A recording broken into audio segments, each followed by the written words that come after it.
Cristiane, o Thiago já me apresentou num primeiro momento, eu sou nutricionista, eu trabalho exclusivamente com diabetes há 13 anos, então desde a minha formação eu trabalho com diabetes.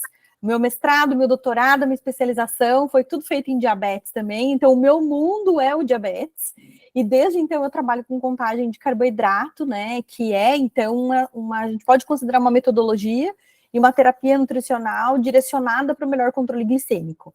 A gente vai falar um pouco sobre o histórico, né, da contagem de carboidrato, mas a contagem de carboidrato ela não é recente, ela é recente no Brasil, ela não é recente na história do diabetes. Ela veio com mais força a partir de um estudo maior, que é o DCCT, que a maior parte dos pacientes com diabetes deve conhecer, mas no Brasil ela chegou não faz muito tempo, e a gente vai falar um pouquinho sobre isso, tá? Então, vou compartilhar aqui a tela com vocês.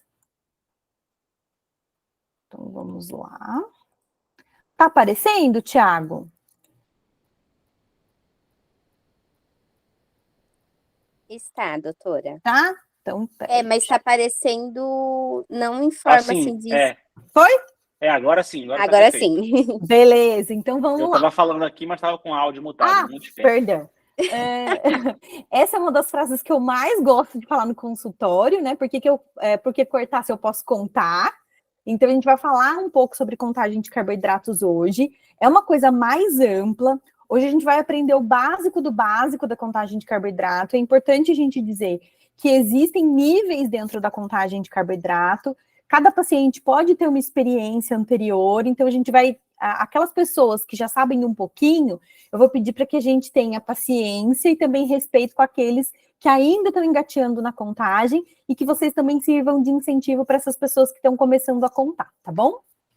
Bom, eu já me apresentei, eu sou nutricionista, tenho mestrado e doutorado em ciências médicas pela Unicamp, especialização em doenças crônicas, sou educadora em diabetes também, então minha vida basicamente foi o diabetes, apesar de eu não ter diabetes, tá, gente?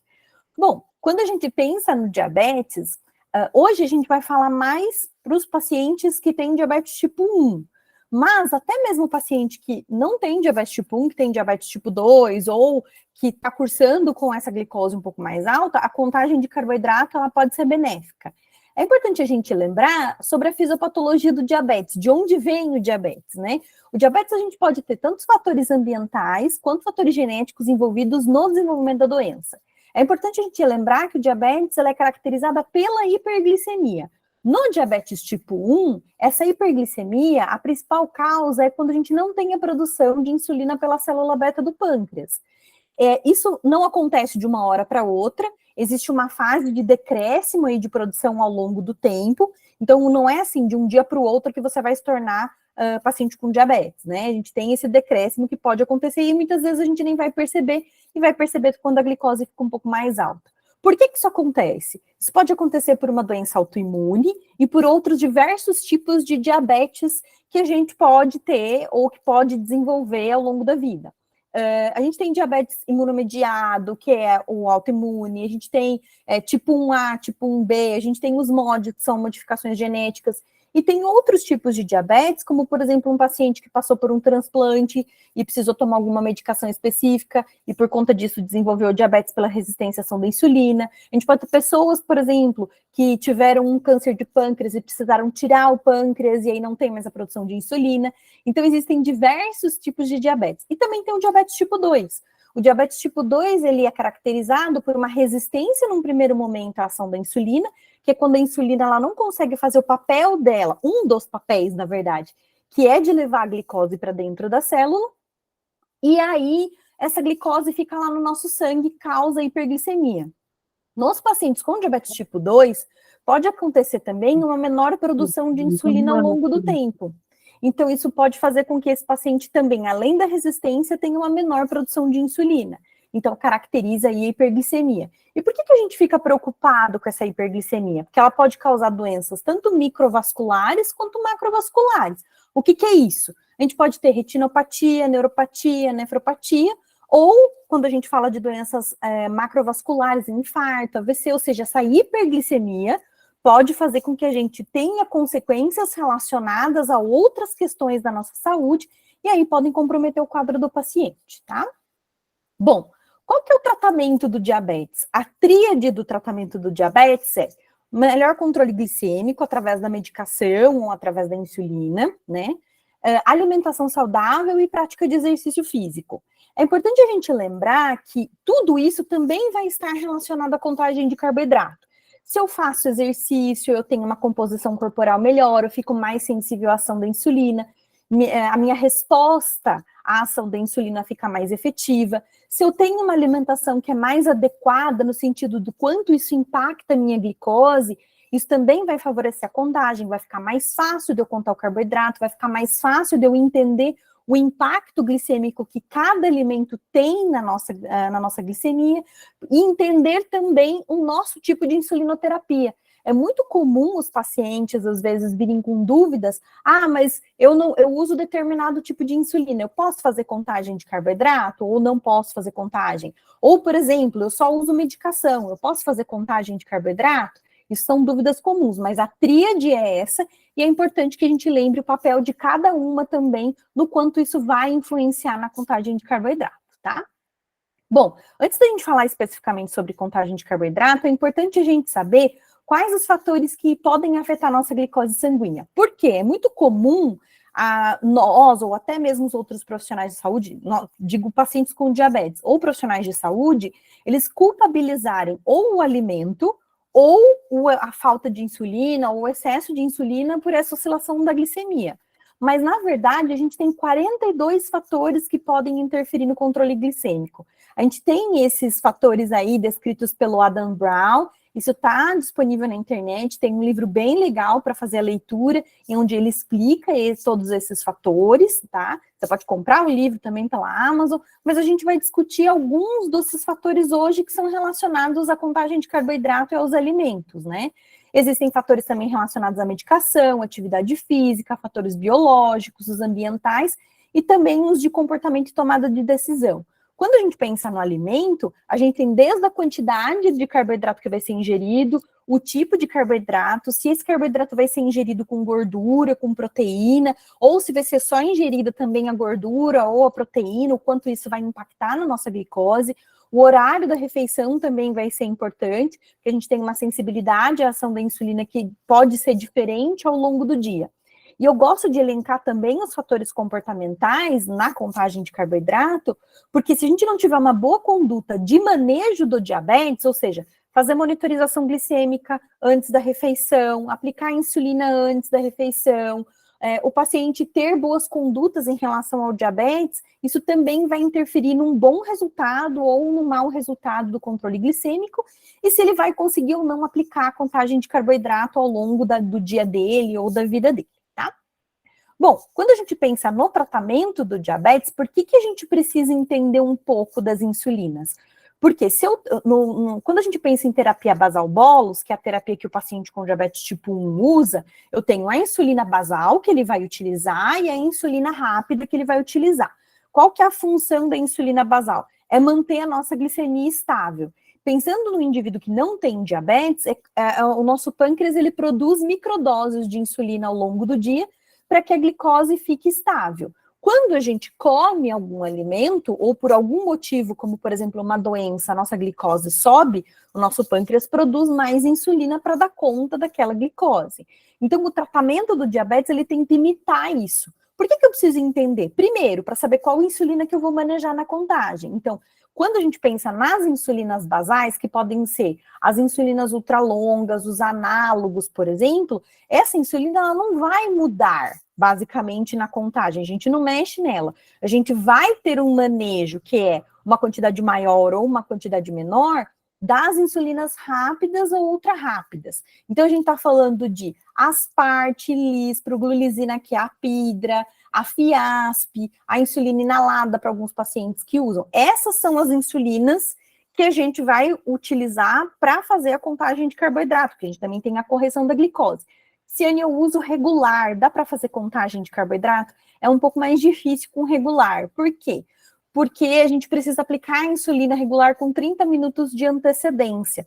Talvez neste momento, não que você não possa contar carboidrato, mas talvez usar com o seu nutricionista metas de carboidrato por refeição te ajudem a definir também algumas doses de insulina um pouco mais fixas e você consiga até então manejar melhor essa quantidade de carboidrato, tá? Mas entender os tipos de insulina que você usa são fundamentais para que você identifique se você está precisando de um ajuste na contagem de carboidrato, na razão insulina-carboidrato, se você contou direito ou não, ou se é a razão que precisa mudar, ou se é o fator de sensibilidade que precisa mudar, ou se você precisa de um ajuste de basal, tá? Então, só para a gente resumir um pouco, como vocês podem reparar aqui, essas insulinas que têm uma ação um pouco mais prolongada são as insulinas basais, elas estão lá para deixar a nossa glicose mais estável. Quando eu penso nas insulinas rápidas, elas têm um início de ação mais rápido, em torno de 10 a 15 minutos após a sua aplicação, e um tempo de duração em torno de 3 horas. Isso também pode variar de paciente para paciente. Para quem usa bomba de insulina, por exemplo, a gente pode colocar lá tempo de insulina ativa, 3 horas, por exemplo, tá? Mas a característica dessas insulinas é exatamente para isso. Uma para manter a nossa glicose estável, e outra que é para cobrir a quantidade de carboidrato que a gente consome ou para corrigir. Se a gente está pensando na quantidade de carboidrato da comida e também para correção, eu preciso que essa insulina seja um pouco mais rápida para ela fazer a ação dela um pouco mais rápido. Mas aí a gente parte para o princípio de que o ideal é que essa insulina rápida, tanto para correção, se você for fazer uma correção antes da refeição, junto com o bolos de alimentação, ela seja feita antes, porque aí a gente pega a absorção do carboidrato já com insulina ativa. Uma analogia, uma comparação que eu faço no consultório é a seguinte, é como se eu tivesse 2 carros de corrida. O carro de corrida do carboidrato, ele sempre tem uma vantagem, digamos assim, se a gente for sair do mesmo ponto de partida. Então, para eu conseguir ter um bom controle glicêmico, o carrinho da insulina, ela precisa sair antes para a gente conseguir parear esses dois na mesma corrida, tá? Esse aqui é só para mostrar para vocês o quanto a gente tenta imitar com a insulinoterapia o que um organismo sem diabetes faz. Então, aqui nesse quadro aqui, que é a figura 1, a gente tem o que seria um basal de insulina, né? Quando a gente come, a nossa glicose sobe, aí a gente precisa de insulina para cobrir essa quantidade de refeição que a gente consome, e aí essa glicose baixa depois. Hoje, quando a gente pensa em insulinas mais novas, que são as insulinas análogas, a gente tem insulinas que são mais parecidas com aquelas que são liberadas pelo nosso pâncreas. Não existe uma perfeição, a rapidez tanto quanto é num organismo com diabetes. A gente espera que isso aconteça. Mas por isso que a gente precisa adotar essas condutas que são mais específicas em relação à aplicação de insulina para o sucesso da contagem de carboidrato, tá? Bom, como é que funciona a aplicação de insulina e por que é importante a gente saber disso para contagem de carboidrato? Porque quem tem caneta, quem tem seringa, quem tem bomba de insulina ou quem faz insulina inalada, existem doses de insulina que acabam ficando diferentes. O que a gente precisa entender? Que a gente saiu de algo que era muito rudimentar, então vocês estão vendo aqui as seringas antigas que precisavam ferver os vidros de insulina aqui, para uma coisa mais nova, que seriam as bombas de insulina, até as próprias canetas. Qual que é a grande diferença? Na seringa, a gente até tem seringa de meia unidade, mas é muito difícil encontrar paciente com seringa de meia unidade. Mas, em geral, as seringas são de 1 unidade. Nas canetas, a gente tem ou meia unidade ou 1 unidade. Mas por que eu preciso saber isso? Para quando você for fazer a contagem, saber o quanto você vai arredondar ou não no valor total da insulina que você vai aplicar antes da refeição, tá? No caso das bombas de insulina, a gente consegue microdoses. Então, a gente tem de 0,025 unidades. Então, fica um pouco mais fácil, digamos assim, para quando a gente tem um pouquinho menos de carboidrato. Então, por exemplo, algumas bombas, até 10 gramas de carboidrato, eu consigo jogar, por exemplo, 5,5 gramas, 5,3 gramas. Isso faz com que a minha dose de insulina fique cada vez mais precisa em relação à quantidade de carboidrato que eu vou consumir. Qual que é a diferença para insulinoterapia basal bolos, para quem usa caneta e para quem usa seringa, para quem usa bomba de insulina? Na bomba de insulina, a gente não tem insulina basal do tipo análogo, que é um outro tipo de insulina. A gente tem a insulina de ação rápida, porque há uma liberação de microdoses de insulina que a bomba faz, tá? E no caso das insulinas inaláveis, a gente tem um número limitado de unidades por blister de aspiração. Então, a gente tem 2 unidades ou mais, e aí o paciente, com orientação médica, vai saber o quanto que ele vai aplicar, ou inalar, na verdade, dessa insulina, tá? Então, só para a gente conceituar. E pensando nos objetivos do acompanhamento nutricional e da terapia nutricional, no diabetes, é importante a gente lembrar, esse é um documento da American Diabetes Association, o Nutrition Therapy, é por onde os nutricionistas e os médicos vão se orientar com relação ao tratamento nutricional do diabetes, que a gente não vai olhar especificamente só para o controle glicêmico. O controle glicêmico, ele é uma parte do tratamento do paciente com diabetes. A gente precisa focar nele, obviamente, mas eu não posso esquecer do controle metabólico do paciente. Então, eu tenho que olhar colesterol, eu tenho que olhar triglicérides, eu tenho que olhar se esse paciente está bem nutrido, se o plano alimentar dele está fornecendo a quantidade de nutriente adequado. Então, eu posso, muitas vezes, ter uma glicose um pouco mais baixa, mas será que esse paciente não está desnutrido? Será que ele não está precisando de um suporte nutricional? De novo, o acompanhamento nutricional no diabetes, ele não pode só privilegiar o controle glicêmico. O controle glicêmico é o ponto principal, mas a gente precisa dar uma atenção maior para que o estado nutricional dos pacientes com diabetes também fique adequado, tá? E além disso, a gente também tem que levar em consideração no plano nutricional, né, no acompanhamento nutricional, questões como regionalidade, o que esse paciente come, questões sociais, financeiramente, o quanto que ele pode adquirir de alimento, quanto que o tratamento custa para ele. Então, tudo isso tem que ser levado em consideração quando um paciente procura o atendimento nutricional. E a gente é orientado a fazer isso, tá? Quando a gente pensa na contagem, o que é importante a gente fazer antes da gente ir lá e contar o carboidrato? A gente precisa saber quais são os grupos alimentares que vão impactar a minha glicose e quais deles eu vou considerar num primeiro momento e num segundo momento, tá? Bom, quando a gente pensa no carboidrato, 100% do carboidrato ele é convertido em glicose num período que pode variar entre 15 minutos e 2 horas. Isso acontece porque a estrutura da molécula do carboidrato ela é mais simples de ser quebrada. E a gente precisa do carboidrato porque ele é uma fonte de energia mais rápida para o nosso organismo. Existem dietas onde a gente tem uma restrição de carboidrato, obviamente, mas talvez ela não seja aplicada para alguns pacientes. É possível, sim, a gente ter um bom controle glicêmico comendo a quantidade de carboidrato que é indicada para você. E como é que isso é definido? Através do acompanhamento nutricional, certo?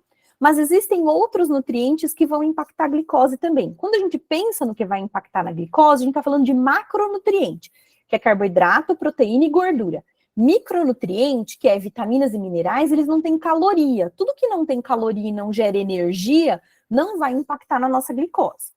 Quando a gente já pensa na proteína, diferente do carboidrato, ela vai contribuir para um aumento da nossa glicose, porque a gente também tem a quebra dessa molécula que vai gerar energia, mas essa contribuição, ela vai acontecer em torno de 30% a 60% da proteína ingerida, só que como a molécula da proteína ela é uma molécula um pouco mais complicada, ela tem mais dupla ligação, tem outros componentes ligados na molécula de proteína, ela vai demorar mais para fazer digestão, então ela dá mais trabalho para o meu corpo tirar essa energia e a glicose dela.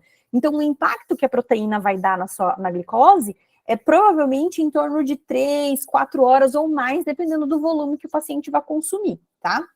Em relação à gordura, é só uma partezinha da gordura, em torno aí de 5 a 10%, que pode incrementar, ou seja, aumentar a quantidade de glicose na sua corrente sanguínea.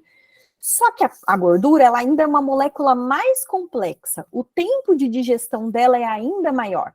Quando a gente faz um mix desses macronutrientes, desses grupos alimentares, a gente pode, por exemplo, lentificar ainda mais a digestão do carboidrato, porque eu tenho muita gordura. Então, é como se a gordura arrastasse a digestão do carboidrato por um tempo maior.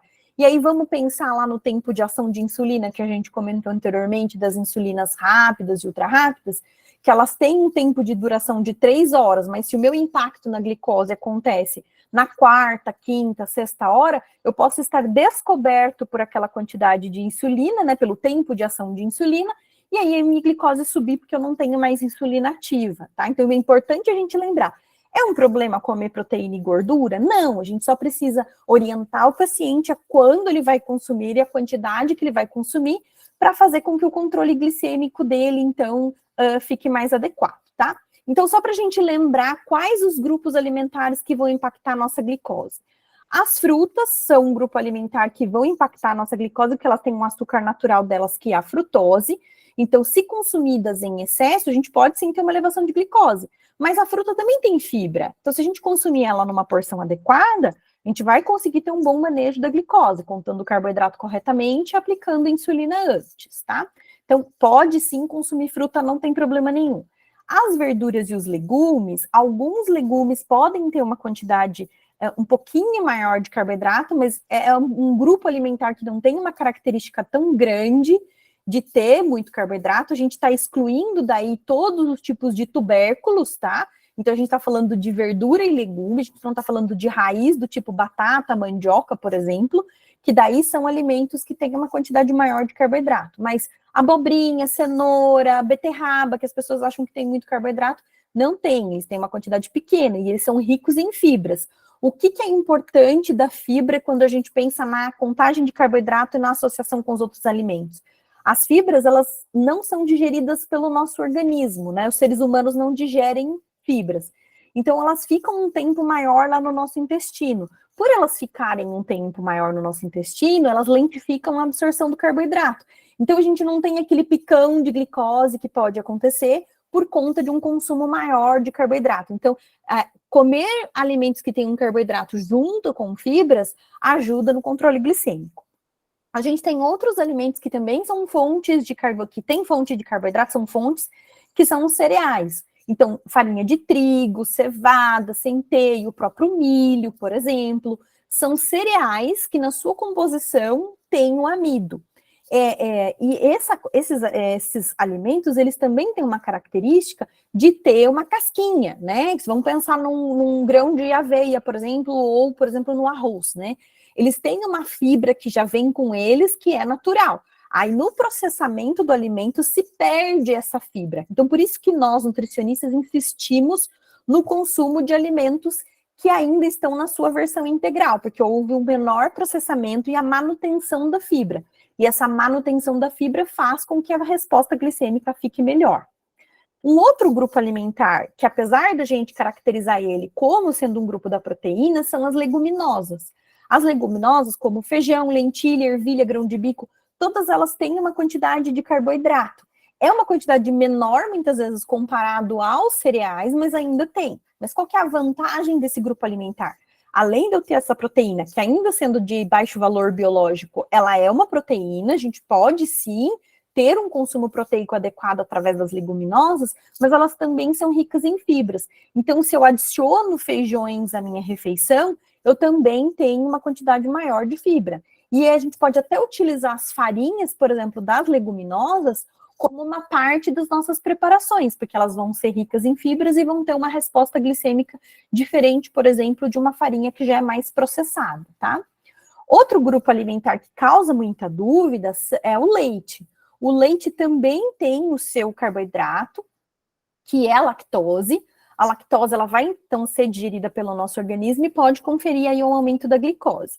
Qual que é a questão do leite, né? Existem subprodutos do leite, como o iogurte, o queijo, onde a gente tem adição de alguns micro-organismos para poder fazer este produto.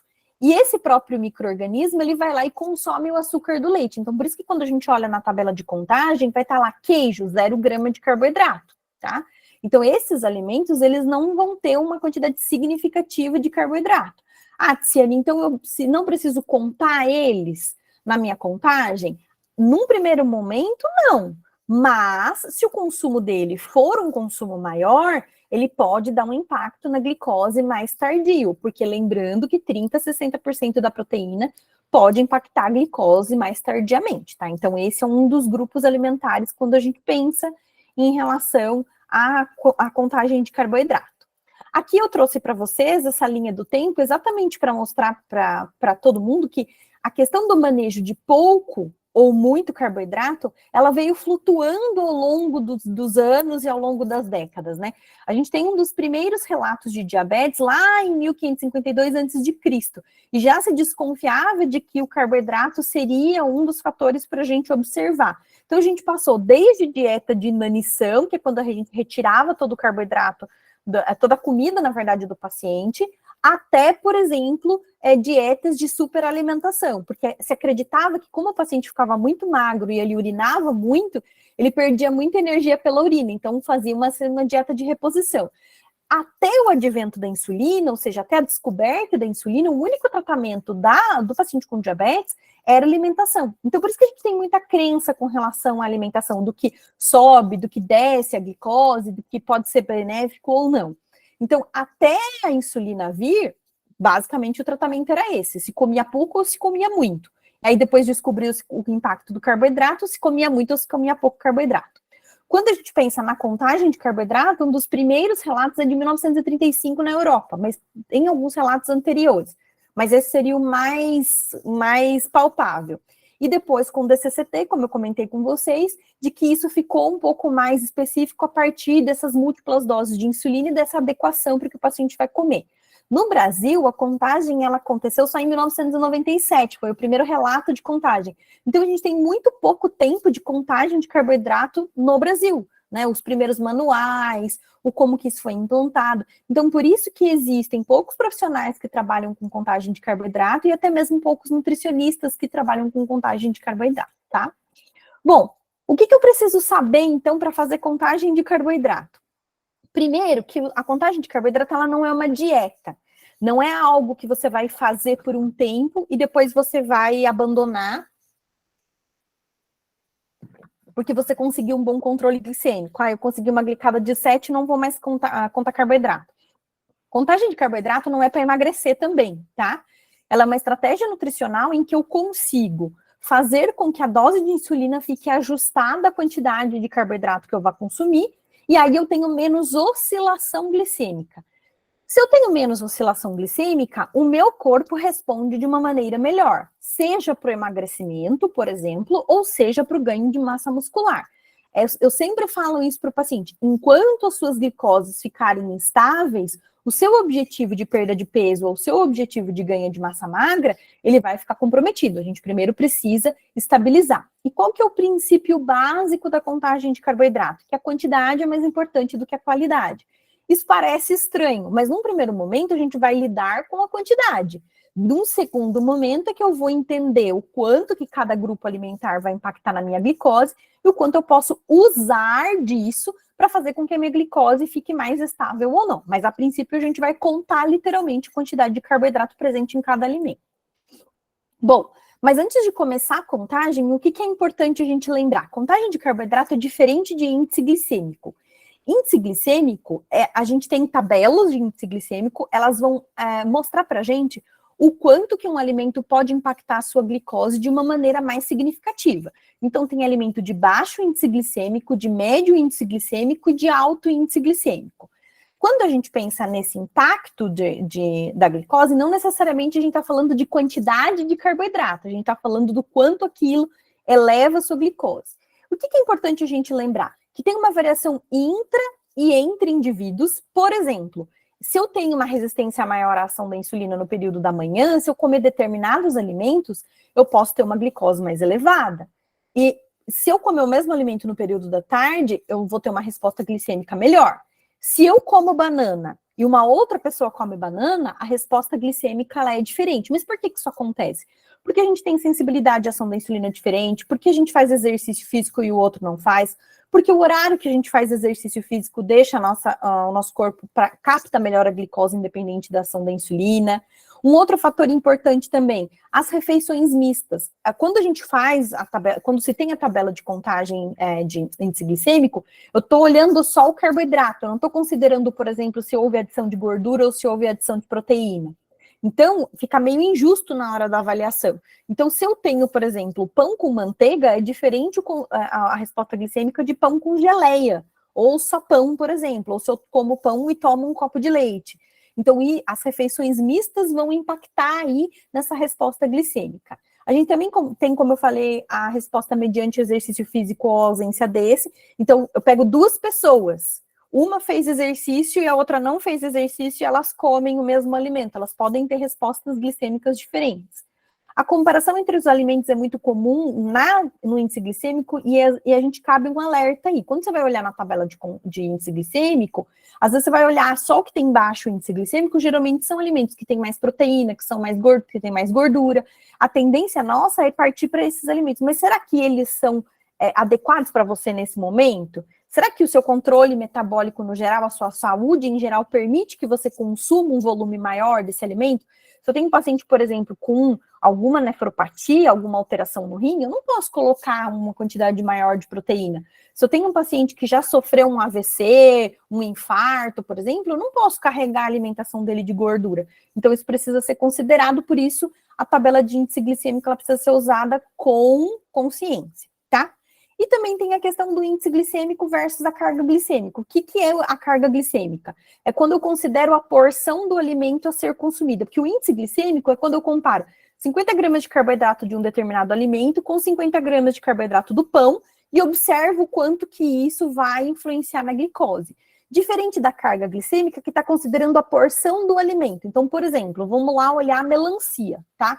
A melancia pode ter lá um índice glicêmico alto. Só que a porção de melancia que eu vou comer é muito pequena, porque uma fatia de melancia tem 11 gramas de carboidrato.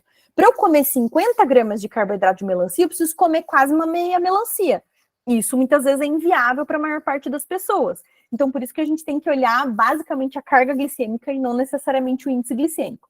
Aí depois a gente pode conversar um pouco mais sobre isso, se alguém tiver mais alguma dúvida. Mas isso também está no manual de contagem de carboidrato da Sociedade Brasileira de Diabetes, tá? Bom, quem pode contar carboidrato? Tanto paciente com diabetes tipo 1 quanto paciente com diabetes tipo 2. Como eu comentei anteriormente, para alguns pacientes a gente vai usar meta de carboidrato e aí ele vai seguir e ter aquela meta. Isso também pode ser utilizado para o paciente com diabetes tipo 1. É que a diferença desses dois pacientes é que um paciente, se ele usa droga oral ou se ele usa dose fixa de insulina, o plano alimentar dele é um pouco mais rígido, no sentido de que ele não pode variar muito a quantidade de comida. Senão ele pode ter uma hipo ou ele pode ter uma hiperglicemia.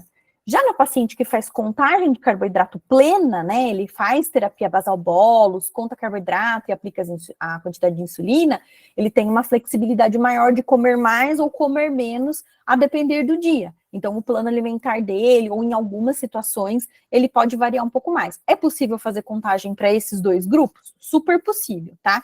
E tem paciente até com DM1, por exemplo, que prefere alguma coisa um pouco mais fixa, porque ele acha mais fácil, ele não quer ficar contando tudo que ele vai comer, tá bom?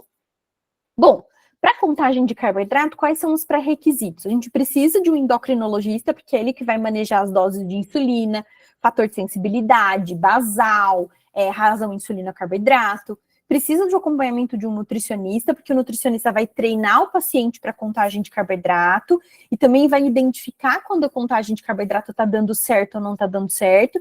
Em conjunto com o médico, a gente conversa, passa as impressões da consulta nutricional para então o médico fazer os ajustes, isso é muito importante. E o nutricionista vai ensinar o paciente a como gerenciar os alimentos e fazer quais as combinações que são mais adequadas para cada momento do dia ou para cada situação de vida, tá? É importante que tanto o paciente quanto o profissional estejam capacitados e motivados para a contagem de carboidrato. Não adianta o médico querer, mas o paciente não, ou o paciente querer e o médico não, porque ainda tem alguns profissionais que não gostam de contagem de carboidrato, isso é uma realidade. Então, a gente precisa alinhar as expectativas. Saber ler e escrever é importante, fazer as contas matemáticas básicas, apesar de a gente ainda já ter aplicativo para ajudar, então isso é importante. Disciplina para anotar, porque, por exemplo, no meu consultório, os pacientes tiram foto da refeição. Através observando a foto, eu consigo ver se ele colocou a porção adequada, se ele está contando a quantidade de carboidrato adequado. Então, a disciplina de anotar, principalmente pré-consulta, nos ajuda a ver se o tratamento está dando certo ou não. E até mesmo para ver o qualitativo da refeição, se ele está fazendo aquilo que a gente combinou, tá? E fazer a monitorização glicêmica. Então, a gente precisa saber se esse paciente, por exemplo, se ele só usa fita, né, para fazer a monitorização, quanto de fita ele tem. Se ele usa sensor, quantos sensores ele tem à disposição. Se ele usa Android APS, ele vai usar sensor, se ele vai ter essa disposição, esse sensor para poder ajudá-lo, tá? Se ele tem o Android APS instalado, enfim, se ele sabe gerenciar, tudo isso é importante, tá? E quais são os conceitos básicos, então, para contagem? A gente já aprendeu sobre as insulinas, o mecanismo de ação delas e por que a gente precisa aplicar algumas insulinas em determinados momentos. A gente já falou do esquema basal-bolos, para entender que insulina basal é uma coisa, insulina de bolos é outra. A gente vai definir hoje o que é bolos de alimentação, o que é fator de sensibilidade, o que é metaglicêmico ou alvo glicêmico e o que é o bolos de correção, tá? O bolos de alimentação é a quantidade de insulina ultra rápida ou rápida que a gente vai usar para cobrir, ou seja, para fazer com que aquele alimento que eu consuma seja, então, a glicose seja, então, absorvida pelo meu organismo. Então, provavelmente no prontuário de vocês ou na receita vai vir lá, razão insulina carboidrato ou RIC, tá? Pode variar, ela pode variar. Durante o dia, a gente nem sempre conta a mesma razão insulina carboidrato para o dia todo, e ela vai depender do peso do paciente, da composição corporal. Se é um paciente que tem mais músculo, ele tem uma captação de glicose mais efetiva, é mais fácil captar glicose. Se eu tenho um paciente que tem mais peso, mais gordura, ele é um paciente com mais resistência à ação da insulina. Então, aquele paciente que tem mais músculo, por exemplo, ele vai precisar de menos insulina quando a gente é pensando na contagem para aplicar para o bolos que ele vai comer, né, para a quantidade de carboidrato que ele vai comer. Um paciente que tem mais resistência, que tem mais gordura, provavelmente ele vai precisar de mais insulina, às vezes para comer a mesma quantidade de carboidrato, tá? Idade também é importante. Idoso e criança é mais sensível à ação da insulina, então a razão insulina carboidrato ela é mais frouxa, ela é maior.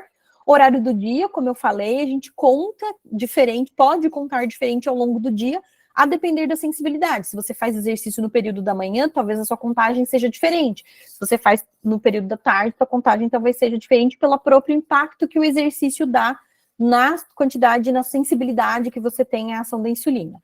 Em geral, começa-se com os indivíduos adultos, com 1 unidade de insulina para cada 15 gramas de carboidrato e crianças de 1 unidade para cada 20, 30 gramas. Como a gente sabe se dá certo? Olhando o controle glicêmico, olhando o Libre, olhando o sensor da bomba, olhando lá no Night Scout para saber se está dando tudo certo, vendo quais são os dados que o Night Scout mostra para a gente, o que o aplicativo mostra, por isso que a gente precisa olhar com bastante frequência, tá? Agora, onde é que a gente vai encontrar informação para eu saber a quantidade de carboidrato para eu fazer o meu bolo de alimentação? A gente tem as tabelas de contagem de carboidrato, a gente tem os aplicativos de contagem de carboidrato, depois eu passo para vocês alguns que eu uso, tá? Existe também as informações nutricionais do própria rotulagem dos alimentos, né? Então, a gente tem aqui alguns alimentos que a gente pode consultar a tabela de composição de alimentos. Uma coisa importante é que, assim, quando a gente vai contar o carboidrato de um alimento industrializado, a gente sempre vai olhar no total de carboidrato. Porque às vezes está descrito aqui açúcares totais, açúcares adicionados, a gente tem uma tendência a só contar os açúcares. Não, eu vou contar o total de carboidrato descrito na porção. E eu sempre vou olhar, porque agora a rotulagem mudou em 2023, vai ter a porção para 100 gramas e a porção que está descrita, que é a medida caseira, que, por exemplo, aqui no caso do pão são 2 fatias. Então, eu vou olhar aqui nas 50 gramas, que é a porção. E eu sempre vou olhar se a quantidade que eu estou comendo é equivalente ao que está descrito lá na tabela de na informação nutricional. Se não, eu tenho que fazer regra de 3 para saber o quanto tem de carboidrato na porção que eu vou consumir. Uma outra forma também que eu gosto bastante é a tabela da USP. Eu gosto porque ela tem uma diversidade de alimentos, principalmente alimentos regionais brasileiros. Esse aqui é o link, vocês podem depois digitar lá na barra de vocês ali do Google e ter esses dados de uma tabela bem legal de alimentos regionais, principalmente para quem mora em outras regiões do Brasil que tem alimentos mais característicos. E para aquele paciente que tem um pouco mais de dificuldade, a gente pode estabelecer, por exemplo, as tabelas de substituição. Essa aqui é uma parte da tabela de substituição do meu consultório. Então, o paciente que tem muita dificuldade de contar, ou está passando por um período em que ele não pode contar, não tem cabeça para contar carboidrato, a gente trabalha com a substituição de equivalências, né? Então, por exemplo, o que daria para comer no lugar de 1 colher de sopa de arroz que tem a mesma quantidade tem 5 gramas de carboidrato, por exemplo. O que equivaleria? Fica um pouco mais limitado? Fica. Mas para momentos de um pouco mais de angústia, ou momentos mais de dificuldade, ajuda bastante, tá? E aqui só para a gente entender o quanto que a contagem é benéfica para o paciente com diabetes. eu tenho o mesmo paciente que faz o café da manhã uma contagem de 1 para 10, ou seja, 1 unidade de insulina para cada 10 gramas de carboidrato. Num dia ele comeu pão, tomou leite com café e comeu maçã, 52 gramas de carboidrato, ele vai aplicar 5,2 unidades, só para o bolus alimentar, tá? No outro dia ele não estava com muita fome, ele comeu pão e tomou leite, então 40 gramas de carboidrato, 4 unidades de insulina. Num outro dia, pela correria, ele só tomou um leitinho com café. Então, 12 gramas de carboidrato. Então, percebam o quanto a contagem ajuda a refinar as doses de insulina que serão aplicadas, tá? Então, a gente tem menos variabilidade glicêmica. E o que é importante a gente lembrar da tabela de contagem ou no aplicativo? É olhar exatamente a quantidade de carboidrato que tem, eu vou ignorar a quantidade de caloria, a quantidade de fibra que muitas vezes aparece, e eu sempre tenho que olhar se eu estou olhando na quantidade de carboidrato mesmo, se eu não estou olhando no peso do alimento, tá? Por exemplo, se uma colher pesa 25 gramas, não é 25 gramas de carboidrato, é 25 gramas do alimento. Mas dentro daquelas 25 gramas, eu posso ter, por exemplo, 5 ou 10 gramas de carboidrato. Então, olhar bem na tabela e saber se eu estou olhando no lugar certo. Atenção para os rótulos dos alimentos, porque eles podem ter a porção descrita de uma maneira bem confusa. Então, por exemplo, biscoito, 2 unidades e meia. Ninguém come 2 unidades de biscoito, morde meia e devolve no pacote, né? A gente come a quantidade que está lá prescrita pra gente, né? Que está lá, que a gente vai comer. Então, por isso que a gente precisa fazer a razão insulina-carboidrato, tá? Criança pequena, a questão da aplicação da insulina, ela pode variar, né, em alguns momentos. Às vezes a criança precisa aplicar um pouquinho menos de insulina, ou precisa aplicar insulina logo quando vai comer. Então, tudo isso é muito característico da criança e precisa ser conversado com o médico e com o nutricionista, tá? E lembrando também que o praticante de exercício físico, por conta do impacto do exercício, talvez ele precise diminuir, por exemplo, a razão insulina-carboidrato, deixá-la mais frouxa antes do exercício para que ele não tenha hipoglicemia ou depois do exercício para que ele também não tenha hipoglicemia, tá? Então, tudo é uma questão da gente observar a glicose e ver se a gente vai precisar fazer ajuste ou não. E sempre ter atenção para o plano alimentar. O que foi combinado entre você e o seu nutricionista? Bom, para a gente trocar em miúdos, né? Quais são os alimentos, então, que não precisam contar o carboidrato? Até então, verduras e legumes, a gente não precisa contar, então, ovos, maionese, por exemplo, creme de leite, óleos em geral, queijo, carne, café, a gente não precisaria contar. Mas existem algumas ressalvas, né? Então, por exemplo, lembra que eu falei que a proteína acima de uma porção um pouco maior, isso pode ser que aumente a glicose? Então, porções, por exemplo, de proteína que ultrapassem 120 gramas, por exemplo, de carne, ou, por exemplo, mais de 2 ovos, podem fazer com que para algumas pessoas a glicose suba. Então, a gente tem que olhar no controle glicêmico e ver se isso é factível ou não. Ou seja, esse paciente precisa, acima de 120 gramas, a glicose sobe? Então, talvez a gente precise de um bolus especial, tá? Em geral, as verduras cruas, pela fibra ainda estar inteira, a gente não tem tanto impacto na glicose, ela lentifica a absorção do carboidrato. Mas quando a gente come, por exemplo, os legumes e as verduras cozidas, talvez pelo fato de abrandar um pouco a fibra, a gente não tenha a mesma resposta glicêmica. Então, talvez, para alguns pacientes, a gente precise acrescentar um pouquinho mais de carboidrato no total da contagem, considerando se o volume que for ser consumido de legume cozido, por exemplo, for muito grande, tá? Mas, de novo, vai depender do seu controle glicêmico, tá? Bom, agora a gente viu o que é bolus alimentar e agora a gente vai falar sobre fator de sensibilidade. O fator de sensibilidade é quanto uma unidade de insulina baixa a glicose do indivíduo. Para que a gente vai precisar dele? Para fazer a correção, o bolus de correção que a gente vai ser o próximo item que a gente vai discutir, tá? Tem meta glicêmica antes, mas a gente vai precisar do fator de sensibilidade para poder fazer a correção. Ele é determinado pelo médico, ele pode variar de acordo com o paciente, idade, de acordo com a sensibilidade, como eu falei, período do dia, estado nutricional, de acordo com tudo que eu falei também em relação à contagem de carboidrato, tá? Quando a gente pensa que se o seu fator de sensibilidade é 50, a gente tem que uma unidade de insulina vai baixar 50 miligramas na sua glicemia.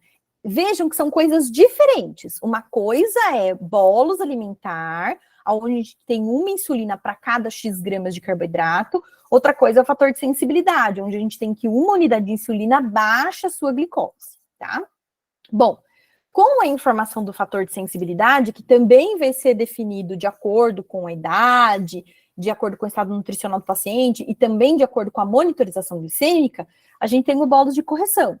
O bolo de correção é o quanto de insulina você vai utilizar para chegar na sua meta de glicose. Então, como é que a gente vai fazer essa conta? Eu vou pegar a minha glicemia antes da refeição, se ela estiver alta, vou diminuir do meu alvo ou da minha meta de glicose e vou dividir pelo fator de sensibilidade. Então, por exemplo, se a minha glicose pré-refeição é 150 e a minha meta é 100, eu vou pegar 150 menos 100 dividido por 50, ou seja, para corrigir a minha glicose, eu vou precisar de uma unidade. Então, vamos lá. Para os pacientes que fazem uso do Android APS, caneta, o sistema ele vai te dar sugestões de dose de insulina de acordo com a avaliação do seu controle glicêmico. A conta toda, pela calculadora do Android APS, ele vai te dar isso, mas é importante você saber fazer. Se eventualmente acontece alguma coisa, você precisa saber como é que é feito o bolo de correção e até para entender se o bolo de correção está sendo feito de maneira correta ou não. Na bomba, a mesma coisa, só que isso é mais automatizado do que na caneta. Na caneta, o sistema vai te sugerir a dose. Na bomba, dependendo da versão que você tá lá, ela vai aplicar mais insulina ou ela vai fazer um desconto da dose de insulina a depender da sua glicose, tá bem? Porque isso tudo fica registrado lá nas configurações do Android APS. Bom, como é que eu vou saber se a minha contagem é efetiva ou não, se ela tá dando certo ou não? Monitorização da glicose. Quando a gente pensa para saber se está dando certo ou não, a minha glicose pré-refeição, ela tem que estar muito parecida 2 horas depois que eu comi, tá? E por que 2 horas? Exatamente pelo tempo de absorção total do carboidrato, certo? Então, se a gente tem uma diferença de até 50 miligramas, isso é aceitável. Lógico que é depender da sua glicose anterior. Se eu estou com uma glicose de 100 e aí a minha glicose fica 120, 130, até 150 pós-refeição, é esperado, pode ser que precise de ajuste? Pode, mas vai depender do conteúdo da refeição. Agora, se eu tô com uma glicose de 160 e passo para uma glicose de 240, aí a gente vai precisar rever fator de sensibilidade, vai precisar rever contagem de carboidrato, a razão, insulina, carboidrato, para ajustar e fazer com que essa glicose fique dentro da meta, tá? Meta aí é diferente de tempo no alvo, tá? Então, vamos lá. Meta, por exemplo, é o que por exemplo, a Sociedade Brasileira de Diabetes determina para indivíduos com diabetes tipo 1 e tipo 2, idoso saudável, idoso comprometido, idoso muito comprometido, crianças e adolescentes. Quando a gente fala de idoso, se ele não é comprometido, a gente pode exigir metas glicêmicas mais próximas do adulto com diabetes. Se ele tiver alguma doença associada que a oscilação da glicose dificulte a manutenção da vida dele, né, o caminhar da vida, que eu digo, a rotina do dia a dia, a gente pode ter metas mais frouxas. A mesma coisa para as crianças. Uma criança muito pequenininha, a meta vai ser um pouco mais frouxa. Por quê? Porque existe maior risco de hipoglicemia. Então, uma das coisas que a gente evita no diabetes é a hiper e a hipo, mas a hipoglicemia ela é mais momentânea. A gente evita que esse paciente esteja em episódios de hipoglicemia muito recorrentes. Então, percebam que a gente tem algumas metas. Como você vai definir essa meta? Com o seu médico. É ele que vai definir a meta mais adequada para você. Ah, Tiziane, mas eu tenho uma meta de 100 e o meu amigo tem uma meta de 120. Isso também pode acontecer. Porque talvez ele seja mais sensível à ação da insulina, talvez se ele fizer uma correção maior, ele vai ter uma hipoglicemia, porque fica mais agressivo para ele, tá? Mas diferente, de novo, meta de tempo no alvo. O tempo no alvo, a gente tem estudos que mostram que quando a gente tem um tempo de alvo que fica entre 70 e 180, a gente tem menos doenças associadas ao diabetes, menos risco de consequências relacionadas ao mau controle glicêmico, tá? Mas coisas que vocês têm, então, que perguntar para o médico na receita ou quando for em consulta. Qual que é a razão insulina carboidrato? Qual é a minha meta de glicose? Qual que é o meu fator de sensibilidade? E se essas metas ou se essas razões insulina carboidrato, elas vão mudar ao longo do dia, tá? Sem isso, a gente não consegue contar carboidrato. E só lembrando que as gestantes, elas têm metas de glicose diferente. Isso porque é um período em que a gente precisa deixar a glicose bem mais estável. Então, a gente tem metas diferentes para 1 hora depois da refeição e 2 horas depois da refeição. Ah, se eu sou uma DM1 e estou grávida, vai ser essa meta aqui, tá? Não vai ser aquela meta anterior que a gente viu no slide, tá bom? Bom, uma das coisas que é muito comum de acontecer, principalmente no começo, para quem está contando carboidrato, é a hipoglicemia. Isso acontece porque a gente, às vezes, superestima a quantidade de carboidrato, acha que é mais. E aí a glicose fica mais, a gente aplica mais insulina e a glicose pode cair, tá? O que é a hipoglicemia? A hipoglicemia é quando a gente tem uma glicose abaixo de 70. Mas a gente tem hipoglicemias em níveis. A gente tem hipoglicemia de nível 1, hipoglicemia de nível 2 e hipoglicemia de nível 3. Por que a gente faz a correção com carboidrato de rápida absorção a partir dos 70? Porque a gente ainda está consciente para ir lá e ter a atitude de consumir o carboidrato para corrigir a nossa glicose, tá? Quando a gente já pensa em glicoses abaixo de 54, que é o nível 2, talvez você não consiga executar essa tarefa de uma maneira mais adequada. É aquele paciente que come muito carboidrato para poder sair da hipoglicemia, por exemplo, e corre o risco de você não conseguir fazer isso sozinho. Quando a gente pensa numa uma hipoglicemia de nível 3, é uma hipoglicemia mais grave. O paciente ele vai precisar de ajuda de terceiros, talvez ele vá precisar de aplicação de glucagon para poder sair do episódio de hipoglicemia. Tá tendo muita hipoglicemia? É porque tá tendo insulina demais. De onde tá vindo essa insulina demais? É do basal? É porque tá fazendo uma correção errada? É porque tá contando carboidrato errado também? Isso tudo pode acontecer, tá? E uma das questões que é importante da gente lembrar é que muitas vezes o paciente entra num ciclo de hiperglicemia e hipoglicemia. Por quê? Eu tô com hipo, como um montão de comida, fico com hiperglicemia e depois eu vou lá e aplico mais insulina e essa glicose cai novamente.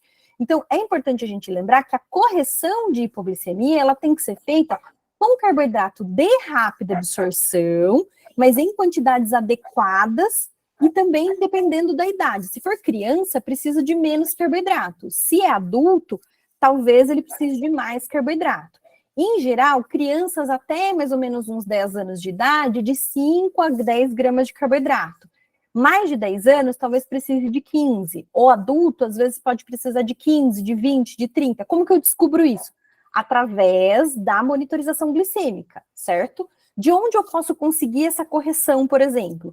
Suco de fruta, nesse momento vai vir o refrigerante convencional mesmo, não tem problema. O importante é a gente corrigir essa hipoglicemia. Uma bala, fruta a gente vai poder usar principalmente para as crianças que são muito pequenininhas, porque às vezes a ingestão de um líquido, a gente não vai conseguir fazer com que ela tome tudo, que a criança fique irritadiça, às vezes uma bala pode ser com que ela engasgue, então talvez a fruta seja melhor aceita, mas em geral o suco, o refrigerante ou qualquer bebida doce vai fazer com que essa glicose suba numa velocidade muito maior. Uma outra forma também de fazer a correção mais efetiva é usar 0,3 gramas de carboidrato por quilo de peso. Isso fica mais preciso. Isso funciona para alguns pacientes, para outros não. Mas o importante é a gente lembrar que a correção pode variar de 5 até 15 gramas de carboidrato ou mais, a depender de como fica a sua oscilação glicêmica, tá? Bom, e quais são as dúvidas mais comuns em relação à contagem de carboidrato? Existe ganho de peso com a contagem de carboidrato, Tiziane? Pode acontecer, mas não porque você está contando carboidrato.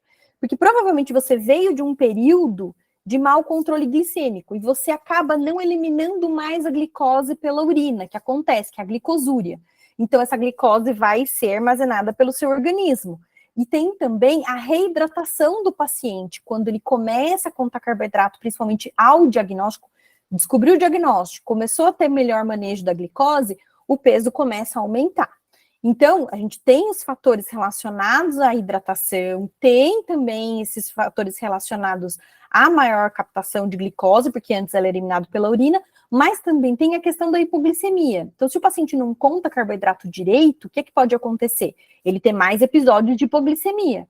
Nesses episódios de hipoglicemia, ele vai ter que comer alguma coisa. O que ele vai ter que comer tem caloria. E o fato de ser algo que não está planejado na alimentação dele pode fazer com que ele aumente também o peso, tá?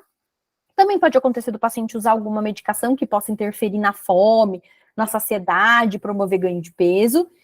E muitas vezes os pacientes, na contagem de carboidrato, acontece um efeito que é, eu não vou comer alimentos que tenha carboidrato, muito carboidrato, e vou preferir gordura e proteína. uma grama de carboidrato tem 4 calorias, 1 grama de proteína tem 4 calorias, mas 1 grama de gordura tem 9 calorias. Se a gente come muita gordura e muita proteína, a gente também vai estar colocando muita caloria. E aí pode fazer com que o paciente, querendo escapar das aplicações de insulina, coma mais proteína e a glicose fique um pouco mais elevada, tá? Bom, e dicas práticas, então, para o manejo da contagem de carboidrato. É importante ter o acompanhamento nutricional, é importante a gente manusear direito os utensílios que a gente tem em casa, manusear a balança, saber fazer a preparação dos alimentos, porque até o preparo dos alimentos pode interferir aí no resultado glicêmico, e fazer o diário alimentar, que é fundamental para a gente ver se a contagem está dando certo ou não. Em relação aos utensílios, quando a gente pensa nesses utensílios padronizados, eles são muito importantes, porque se eu tenho uma padronização, a chance de erro ela é menor. Existe uma fácil interpretação também, porque eu já tenho a porção já feita, mas a gente também tem que prestar atenção no conceito do que é nivelado, raso e cheio. Para quem, por exemplo, vê uma receita, tá lá assim, 1 colher de sopa cheia. O que é uma colher de sopa cheia? É essa número 1 aqui. O que é uma colher de sopa rasa? É o número 2. O que é uma colher de sopa nivelada? É quando eu pego a minha colher e passo, por exemplo, uma faca e o conteúdo fica exatamente dentro da colher, sem ultrapassar as bordas. Isso é um nivelado. E quando a gente vai olhar na tabela de contagem, vai ter essa descrição lá. Colher de sopa cheia, colher de sopa rasa, colher de sopa nivelada, xícara cheia, xícara nivelada. Aqui o copo medida também pode nos ajudar com relação aos líquidos, quando a gente tem dúvida, porque o formato, muitas vezes, do copo, se eu pego um copo que, por exemplo, é como se fosse cônico, né? É um cone, fica mais difícil para eu saber quanto tem de volume. Eu gosto bastante de usar os copos descartáveis, porque alguns copos descartáveis têm a quantidade em ml na parte de baixo ou na beirada do copo. Também é uma forma, se você não tiver um copo medida, de você conseguir fazer a medida de algum líquido, tá bom? E isso aqui são fotos que uma paciente minha fez, porque a gente estava discutindo tamanhos de porção. Então, veja que ela comprou essas colheres, porque ela gosta de ter talheres antigos, né? Todas essas colheres foram consideradas colheres de sopa, tá? Então, veja a variação, ela colocou aqui até uma fita métrica e aqui ela comparou. Vejam que as 2 colheres são consideradas colheres de sopa e olhem a porção que foi determinada. Por isso que é importante a gente ter uma balancinha em casa, porque talvez o padrão de colher que você tenha na sua casa seja diferente do padrão que foi determinado na tabela de contagem ou no aplicativo de contagem de carboidrato, tá? Então, por isso, pesar é importante. Uma vez que você pesou e sabe o quanto que é o referencial da sua casa, você vai usar o referencial da sua casa. Aí vai ficar mais fácil de você contar o carboidrato, tá? Como é que a gente usa a balança, tá? Balança é bom porque a gente consegue padronizar o volume que a gente come, a gente tem maior precisão, a gente só tem que ficar atento para o tipo de balança que a gente vai usar. As balanças digitais, elas são mais precisas. Essas balanças de pino aqui, de ponteiro, elas são menos precisas e fica mais difícil na hora da interpretação do risquinho, né? Então, por exemplo, gramas, né? Quando a gente tem 1,2 kg, às vezes fica difícil da gente identificar certinho. Uma coisa que a gente também tem que ter cuidado é com a calibração da balança. Minha balança, ela tá calibrada? Como é que eu vou saber se a minha balança tá calibrada? Comprei uma balancinha. Eu vou lá e pego 1 quilo de feijão ou 1 quilo de açúcar. Pode ter uma variação muito pequenininha, tá? De 5, 10 gramas às vezes, mas precisa pesar quase 1 quilo. Isso significa que a minha balança tá certa, tá? Se tá muito diferente do que tá no registrado lá no alimento, então talvez a sua balança precise ser calibrada ou você precisa jogar fora porque ela tá quebrada, tá? E outra coisa que a gente precisa saber é tarar a balança. Por que a gente precisa saber tarar a balança? Para não precisar ficar usando um monte de utensílio, né? Sujar um monte de utensílio para poder pesar os alimentos. Então, vamos supor que você vai comer banana com aveia e você quer pesar a aveia com banana. O que você vai fazer? Vai colocar o pratinho em cima da balança, vai ligar a balança com o pratinho em cima. Vocês percebem que aqui nesse potinho a gente tem 0 gramas? Perfeito. Então, se eu quero colocar a aveia, e colocar a banana e depois colocar a aveia, o que eu posso fazer?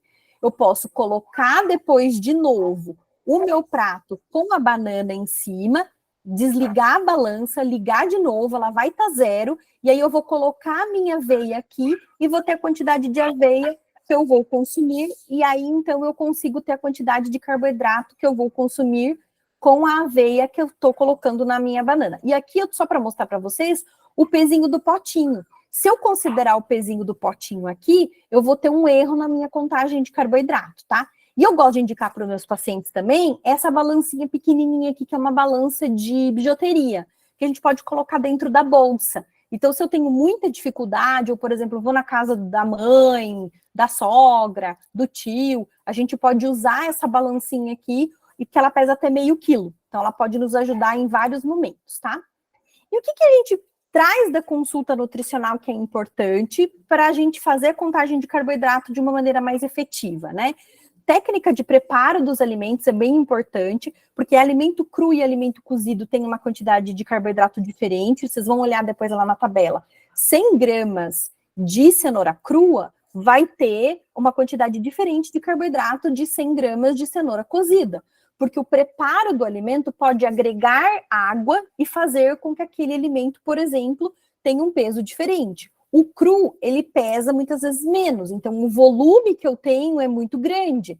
Então, para eu conseguir 100 gramas, por exemplo, de cenoura crua, eu vou precisar de 2, 3 cenouras, mas para eu conseguir 100 gramas de cenoura cozida, talvez eu precise de uma cenoura, tá? Então, a gente precisa entender o quanto que a técnica de preparo pode interferir no resultado final da quantidade de carboidrato. Tem alimento, por exemplo, que diminui com o preparo. Se eu pego, por exemplo, uma panqueca, né? Ela vai diminuir de volume. Se eu pego um cookie, por exemplo, ele também vai diminuir de volume quando a gente assa algum alimento, tá? E é importante, na consulta nutricional, a gente vai escolher, inclusive, essas técnicas de preparo. O que vai ser interessante a gente consumir cozido, o que vai ser interessante a gente consumir cru, exatamente para a gente conseguir o objetivo do paciente, o melhor controle glicêmico, tá?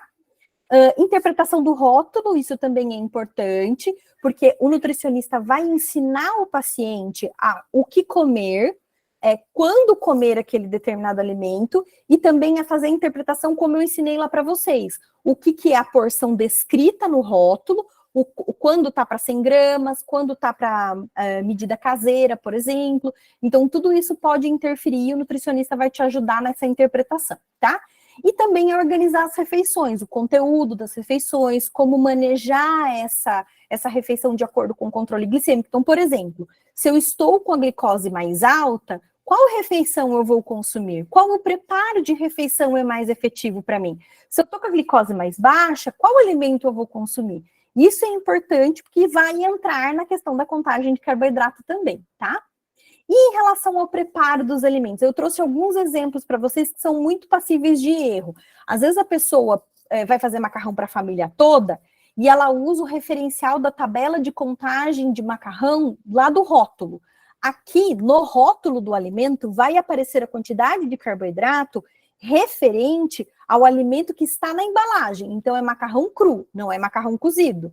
Aqui o arroz, a mesma coisa, é arroz cru, não é arroz cozido. Tá? Quando a gente pensa, por exemplo, no preparo de carnes, dependendo do preparo como você vai fazer, vai ter mais ou vai ter menos gordura, e isso pode impactar a sua glicose. Um filé de frango é diferente de um frango cozido com molho, que é diferente de um filé de frango empanado.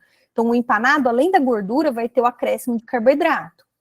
O alimento cru e cozido, como eu falei, outros, por exemplo, diluição. Esse é um produto, por exemplo, que ele diz assim, que tem 20 gramas de proteína em 2 colheres de sopa de pó, que vai ter, por exemplo, 14 gramas de carboidrato, certo? Só que aqui, nesse produto, é quando eu adiciono o leite. Então, não é só o pó. Eu tenho a adição do pó mais o leite. Então, a gente precisa olhar no rótulo, lá na minha informação nutricional, se aquele produto é referente, se aquela informação é referente só ao pó, ou o pó mais a adição de leite, tá? Então, vai ter que estar descrito lá. Isso está descrito. A gente tem que prestar atenção se a gente está olhando na informação correta para contar o carboidrato corretamente, tá bom? O Nutren é muito comum o paciente errar, tá? Exatamente porque ele é misturado com leite e às vezes o paciente olha na informação nutricional de uma maneira equivocada.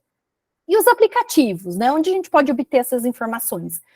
Eu gosto bastante do Fat Secret, do iGlico, que também é um aplicativo bom, o aplicativo da Sociedade Brasileira de Diabetes, o Glic também é um aplicativo legal para a gente contar carboidrato, Diabetes 2.m, O Dits também é um aplicativo legal, o MySugar também é um aplicativo legal, todos esses são grátis e é possível a gente baixar no nosso telefone e contar o carboidrato, tá? E se eu não encontro o carboidrato da preparação ou do alimento que eu estou consumindo? A gente pode fazer por similaridade. Então, por exemplo, se eu não tenho pão de mandioquinha, mas eu tenho pão de batata na tabela de contagem, eu posso usar esse referencial para contar o carboidrato daquele alimento que eu estou contando, tá? Que eu estou consumindo. Uma outra forma é o desmembramento da receita. Então, por exemplo, bolo de chocolate com cobertura de brigadeiro e recheio de chantilly. Aí eu conto o bolo de chocolate, eu conto o recheio de chantilly e eu conto a cobertura de brigadeiro. Dá mais trabalho? Dá, mas pelo menos a gente não faz uma estimativa tão errada.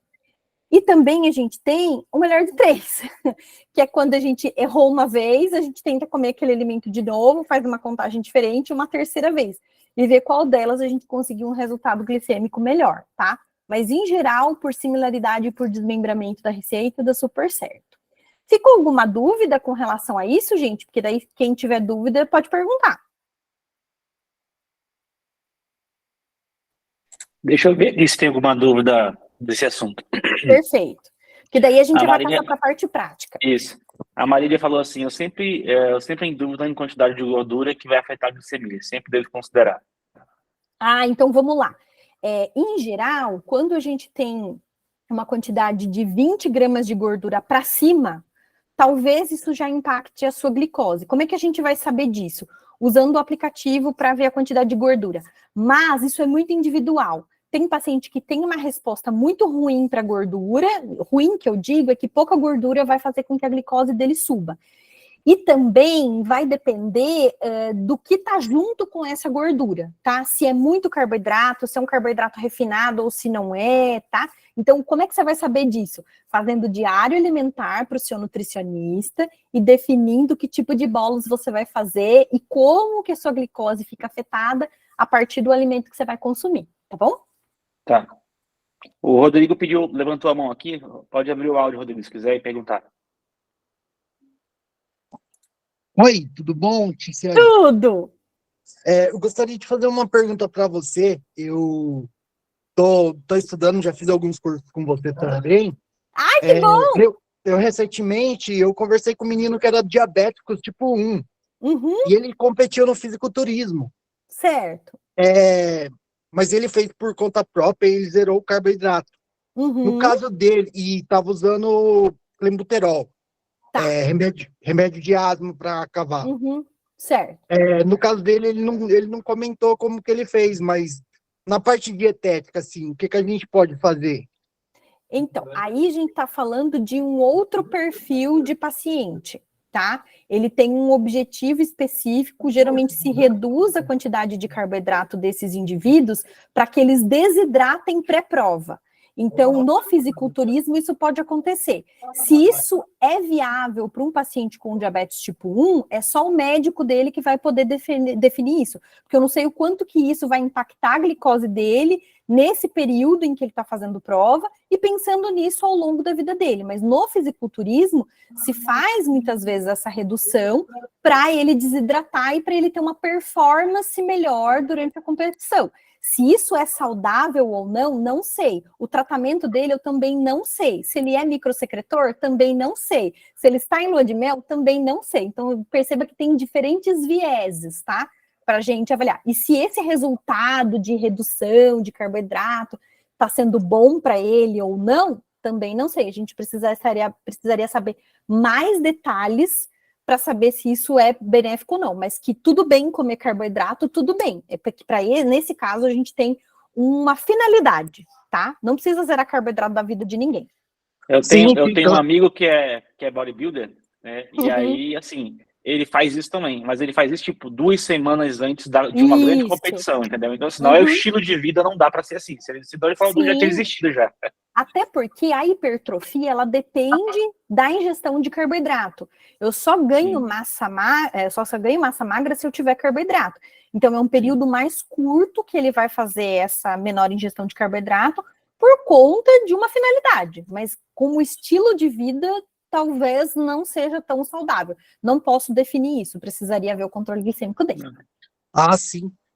Eu ia perguntar justo isso agora, na nossa parte nutricional, como que ficaria a parte do cardápio dele? Por ele já estar com um percentual bem baixo de gordura, por exemplo, 7%, Uhum. a contagem de carboidratos, assim, para fazer ele encher, junto com a água também, Uhum.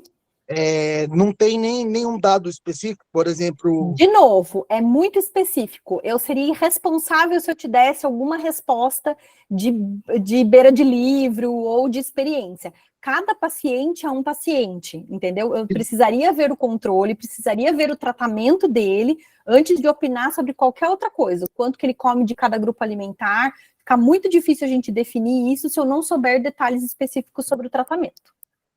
Tá ok, muito obrigado. Tá bom? Imagina. Posso dar continuidade então, Thiago?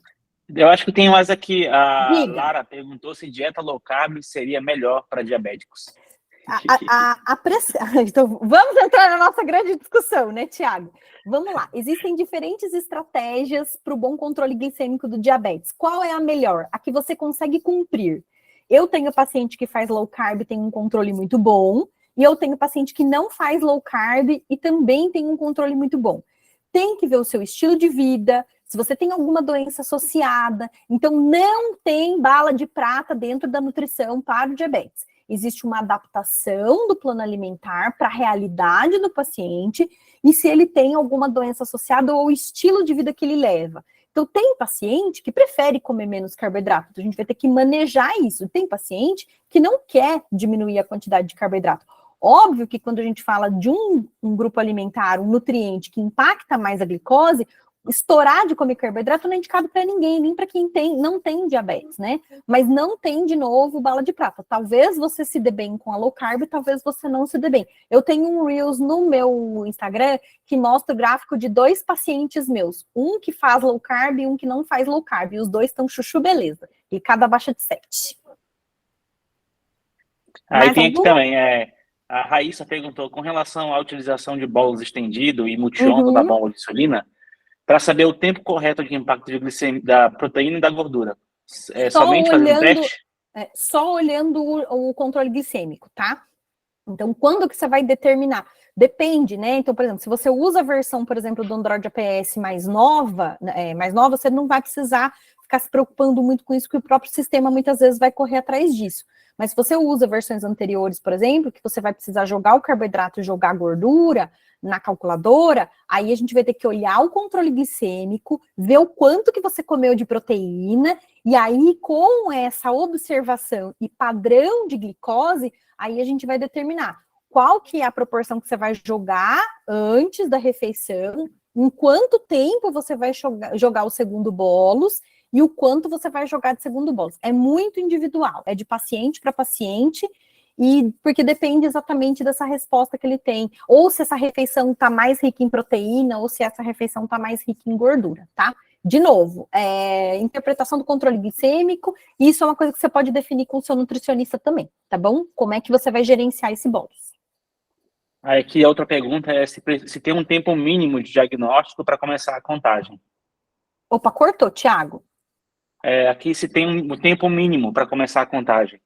Então, essa é uma pergunta muito boa. Pacientes em lua de mel, não necessariamente, como as doses de insulina elas ainda não estão muito definidas, eu prefiro muitas vezes trabalhar o qualitativo com esse paciente, a gente vai determinando a quantidade de carboidrato que ele vai ingerindo e não afete tanto a glicose dele, mas vai chegar um ponto em que a glicose vai começar a subir. Então, começar a aprender a contagem de carboidrato desde o diagnóstico te ajuda a saber quanto de carboidrato tem em cada alimento, a saber o que impacta mais a sua glicose, a fazer as misturas, digamos assim, a associação dos alimentos de maneira correta. Então, não tem um tempo de diagnóstico para você começar a fazer contagem. O quanto antes você obtiver essa informação, melhor para você conseguir gerenciar o diabetes depois, tá? Perfeito. Aí tem uma que eu acho que é rápida, que é quanto tempo dura a lua de mel? Depende.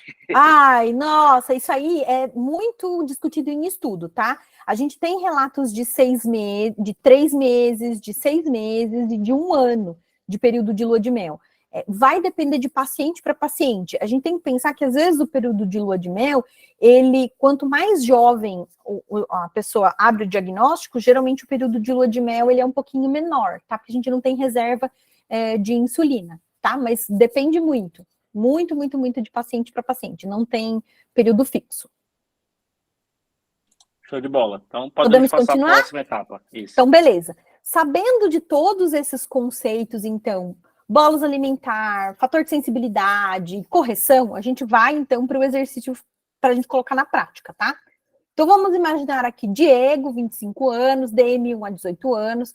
O lanche da tarde dele, a contagem é 1 para 10, ou seja, uma unidade de insulina cobre 10 gramas de carboidrato. A meta de glicose dele é 100. Então, ele tem o objetivo de ficar em 100 a maior parte do tempo. O fator de sensibilidade dele é 1 para 50, ou seja, uma unidade de insulina baixa 50 miligramas na glicose dele. E a glicose do Diego, no momento, está 200. Então, o que a gente precisa fazer? Gerenciar a hiperglicemia mais a refeição que ele vai fazer. O Diego ele vai fazer o lanche da tarde dele, ele vai comer uma banana prata média, ele já pesou a banana dele, ele viu que tem 13 gramas de carboidrato, ele vai comer 2 colheres de sopa de aveia junto com essa banana, cada colher de sopa de aveia ele pesou, então deu lá 10 gramas de carboidrato, então no total ele vai comer 20 gramas de carboidrato referente à aveia, ele vai comer uma fatia de queijo pequena, né, média, aliás, tem 0 grama de carboidrato, e ele vai tomar um copo de chá gelado sem adição de açúcar, 0 gramas de carboidrato. Então, no total, Diego vai consumir 33 gramas de carboidrato, porque eu somei tudo aquilo que tem carboidrato, tá?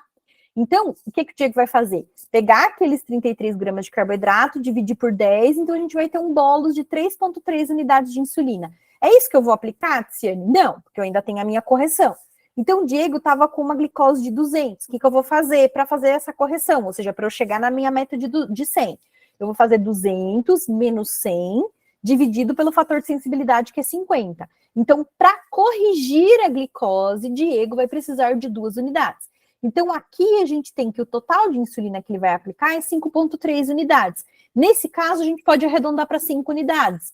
Porque a casa após a vírgula é menor do que 5. Casa após a vírgula maior que 5, a gente pode arredondar para mais. A gente nunca arredonda aqui na quantidade de carboidrato e nem só na quantidade de bola de correção. É somar e arredondar depois. Se eu tenho um paciente que usa bomba, por exemplo, eu vou colocar lá no APS a quantidade de carboidrato, lá no eCarbs, lá na calculadora. E aí a conta toda vai ser gerada, o que também vai acontecer na caneta. Só que na caneta, o Android, a PS, ele vai te dar a sugestão de dose para você aplicar, tá bom? E ele vai levar em consideração se você usa caneta de 1 unidade, de meia unidade, o seu fator de sensibilidade, a sua razão insulina carboidrato do momento. E um ponto importante também, doutora, aí, é que para quem está assistindo, é muito importante você usar algum aplicativo para calcular. Pode não ser o APS, pode ser o iGlic, o Glic, qualquer coisa. Mas é impossível você fazer isso aí de forma a criar um hábito de contagem sem usar um aplicativo. Assim, é muito, muito difícil, você vai errar. Então, assim, usem para quem usa caneta, usa o APS, para quem usa bomba, tem que usar APS. Tem, porque já está facilitando a sua vida, porque ele já vai te dar o bolos lá para fazer a sugestão de bolos. Então, use a calculadora, porque ele também vai levar em consideração a leitura da sua glicose, e aí ele vai fazer essa estimativa para que você, então, mantenha a sua glicose mais estável, tá? Então, aqui, Diego aplicaria 5,3 unidades. Se ele usasse bomba, a gente até, então, talvez informasse, dependendo da versão que você tá, a glicose ou não, né? Mas informaria aí a quantidade de carboidrato, tá bom? Tudo bem até aqui? Bom, coisas que a gente vai levar em consideração também. Tiziane, como é que é o cálculo receita caseira, tá? O que a gente vai fazer? A gente vai contar o carboidrato de todos os ingredientes, por exemplo, aqui de um bolo de fubá, tá? Que eu trouxe o exemplo. Então, o que eu vou contar aqui? Ovo eu vou precisar contar? Não. Óleo eu vou precisar contar? Não. Farinha de trigo vou contar? Sim. Leite, vou contar? Sim, porque tem carboidrato. Açúcar, vou precisar contar? Sim. Fubá? Sim. Fermento, vou precisar contar? Não. Erva doce que vai? Não, também não vou precisar contar. O que eu vou fazer? eu vou contar toda a quantidade de carboidrato de todos os ingredientes, vou lá e faço o meu bolinho. Então, por exemplo, contando todos os carboidratos dessa preparação, eu tenho 644 gramas de carboidrato para este bolo inteiro, tá? Então, uma dica que eu dou para os pacientes, para ficar um pouco mais fácil. Quando eu faço bolo, por exemplo, se eu dividir ele em porções iguais, então, por exemplo, se eu pegar esse bolo e dividir em 10 fatias iguais, eu consigo pegar esse total de carboidrato e dividir por 10. Então, eu tenho que uma fatia, então, tem 64,49 gramas de carboidrato. Se, por exemplo, eu tenho o bolo inteiro, mas eu corto uma fatia grandona, uma fatia pequenininha, eu vou precisar pesar essa fatia. Aí eu vou precisar fazer regra de 3. Se, por exemplo, eu peguei e fiz essa receita de bolo e o meu bolo deu um rendimento de 500 gramas, em 500 gramas eu tenho 644 gramas de carboidrato. Na minha fatia de 30 gramas, eu vou ter X gramas de carboidrato. Então, a gente faz essas adaptações até para a gente conseguir contar o carboidrato de maneira mais fácil. Outra dica que eu dou para os pacientes: tenha um livro de receita, anota lá a quantidade total de carboidrato que você já calculou para essa receita. Para todas as vezes que você for fazer, você não precisa calcular tudo de novo. Então, receita de bolo de fubá tem tantos gramas de carboidrato. Lembrando que você vai ter que seguir a receita, não pode mudar a receita. Mas fica mais fácil de você calcular a quantidade de carboidrato, tá bom? Isso para qualquer receita que você vai fazer em casa. E aqui quebrando alguns paradigmas, né? O carboidrato, ele é só a ponta do iceberg na contagem de carboidrato, né? Tem várias outras questões que vão interferir. Se o paciente faz exercício físico ou não, se ele faz uma adesão ao tratamento, ou seja, você está monitorizando a glicose antes de comer?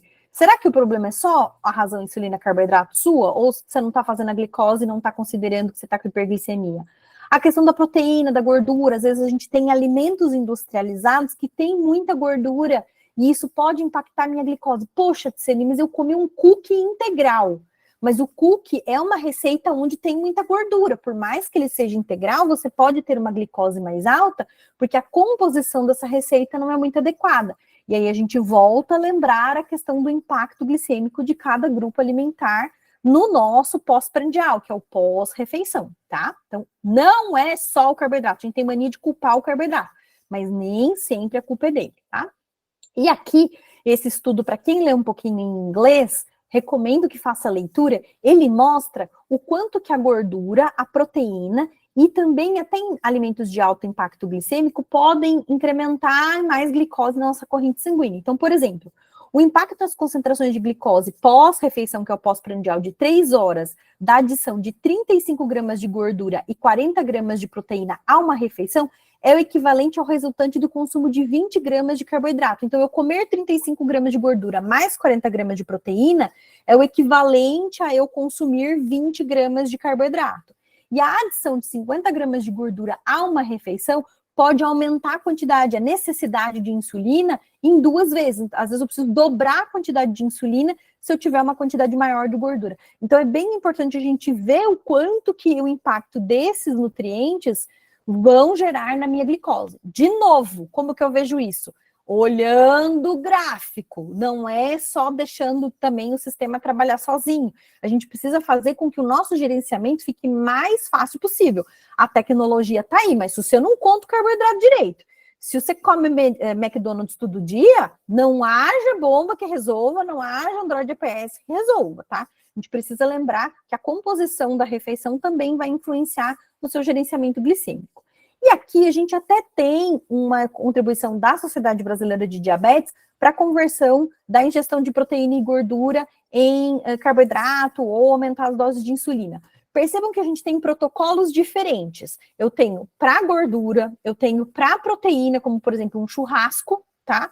E quando eu tenho gordura e proteína e mais carboidrato. O mais difícil é quando eu tenho gordura, proteína e carboidrato. Por quê?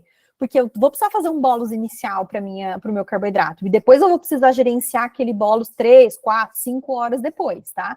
Então é o famoso efeito da pizza. Comi a pizza de noite, na sexta-feira, 2 horas depois estava lá os meus 180, não estava tão ruim, mas acordei com 240, 250. Ah, minha basal está errada? Não, querido, vamos avaliar. Talvez seja porque você consumiu uma quantidade de gordura maior. Aqui a gente tem algumas sugestões da quantidade de proteína. Veja que é quantidade de proteína, não é quantidade de carne. Então, a gente está falando de 30 gramas de proteína com carboidrato, equivalente aí a 150 gramas de carne, 75 gramas de proteína isolado, que seria 300 gramas de carne. A gente precisa ter essa noção. Como é que você vai ter essa noção? Fazendo acompanhamento nutricional, gente, não adianta. Quer fugir do nutricionista? Não tem como. A gente tá aqui para te ajudar, tá? E o que fazer, né? A gente pode fazer bolas especiais, a gente pode fazer onda dupla, a gente pode fazer onda quadrada, as versões mais novas do Android APS também possibilitam que você tenha uma liberação maior de insulina e cubra muitas vezes esse impacto da gordura, mas é o que eu falo para o paciente, se você pode facilitar, por que que você vai complicar? Deixe essas refeições onde a gente tem mais gordura e mais proteína para coisas eventuais, para que até mesmo o gerenciamento do sistema funcione bem. E também é necessário fazer aplicação de insulina antes, lembrar do starting bolus, por exemplo, se você usa versões mais avançadas do Android APS, tudo isso precisa ser levado em consideração, porque a tecnologia está para nos ajudar, mas a gente também precisa fazer a nossa parte, tá? E aqui a gente tem algumas sugestões, né, de bolos. Talvez eu precise fazer 50% antes, 50% depois, 70% no começo, 30% depois, 60%, 40%. Tudo depende da sua resposta glicêmica a esses alimentos, tá? Não tem, de novo, protocolo, um único protocolo para todos os pacientes. E aqui, como é que a gente consegue ver isso no Android APS? A gente tem os relatórios, mas essa é uma da parte que a gente vê e discute. A gente consegue ver o quanto que o paciente aplicou de insulina, a gente consegue ver o quanto que ele jogou de carboidrato no sistema, quantas unidades de insulina foi, como é que a glicose dele está caindo, quanto está caindo. A gente consegue ver relatórios, por exemplo, né? A distribuição de gordura, de proteína, quando ele registra, mas principalmente o carboidrato, quanto tem de insulina basal, quanto tem de bolos, quanto de carboidrato total ele consumiu. Essa é de uma paciente minha que usa bomba, tá? Com Android APS. A gente consegue ver tempo no alvo, a gente consegue ver por bloco de hora, onde está subindo, aonde está descendo. Eu gosto bastante de avaliar esse gráfico aqui, porque ele me dá, por exemplo, uma estimativa e padrões, né, de onde está subindo, de onde está descendo. Eu consigo ver aonde tem basal. Por exemplo, essa paciente aqui, ó, ela estava com um aumento de basal, ela aumentou o basal dela para a glicose dela ficar melhor controlada. Então, tudo isso a gente consegue ver dentro do Android APS, tá? Eu sou suspeita, eu gosto bastante, eu acho que é uma tecnologia que ajuda bastante o nutricionista também a definir o plano alimentar do paciente, porque se eu olho o dia todo dele, olho padrões dele, eu consigo definir aonde eu vou colocar mais carboidrato, aonde eu vou colocar menos, quando que eu vou usar mais gordura, quando que eu vou usar mais proteína, tá? E aí a gente vai fazer pelo menos mais 2 exercícios que eu acho interessante a gente avaliar. Aqui a gente tem uma paciente que faz contagem de 1 para 15, fator de sensibilidade de 40, um pré-prandial de 130, né? A meta dela é de 130, e glicose pré-lanche de 270. Ela vai comer um copo duplo de salada de fruta simples. Perceba que aqui eu coloquei as gramas e as colheres de sopa. É importante a gente até mesmo lembrar disso para quando a gente estiver fora de casa comendo. Coloquei também as colheres de sopa de aveia, o pote de iogurte, e a gente vai definir o bolos de correção, o bolos alimentar e o total de insulina. Para essa paciente, o bolos de correção deu 3,5 unidades. O bolos de alimentação, 2,2. Então, a gente faz a soma.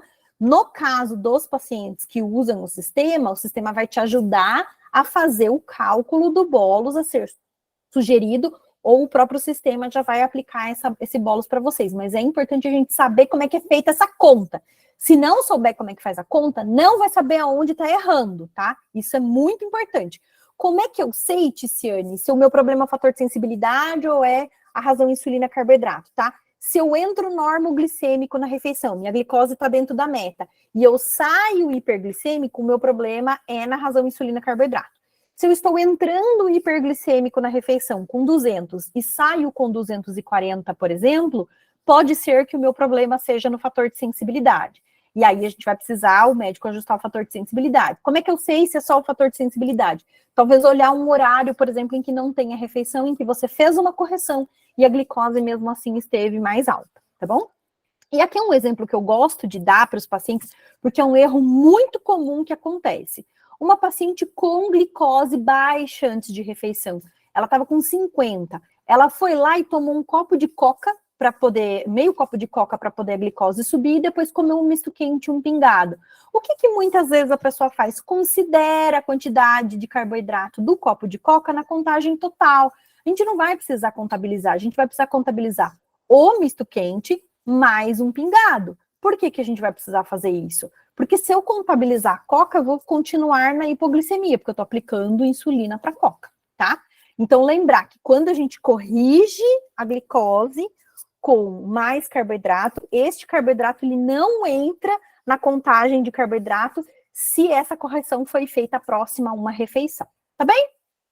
E também, como já algumas pessoas sabem, eu tenho um curso de contagem de carboidratos, esse aqui foi uma amostra do curso de contagem, esse curso de contagem já existe desde 2017, então para quem tiver interesse ou quiser mostrar para outras pessoas que também têm diabetes, fica aí, tá lá no link da minha bio, vocês podem ir lá consultar.